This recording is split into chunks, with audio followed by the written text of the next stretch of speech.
Metsän kuninkaalle. Hyvää huomenta, kuningas.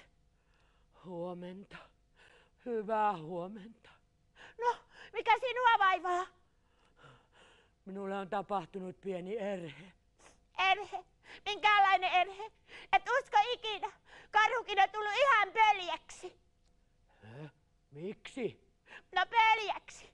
Se on aina leikkinyt minun kanssa ja tiedätkö, nyt se repi hänestä niin, että katso, siellä lähti ainakin 100 karvaa. 100 karvaa. Onko sinulla hännässä karvoja enää ollenkaan? No, saattaa siellä 3 olla. Mutta se on ihan hirveä. Ja se aikoi menee myllätä koko asuntomessualueen nurin päin. Sanoi, että ekotalonkin nostaa ilmaa. Hyvä ihme. Vai semmoisen se teki? Silloin sen täytyy olla karhu, joka on vienyt sen minun lahjan. Minkä lahjan? Mistä lahjasta voi tulla niin kauheaksi? Tiedätkö, kun velho antoi minulle sellaisen lahjan, että jos sitä joku maistelee, niin siitä voi tulla hirviö.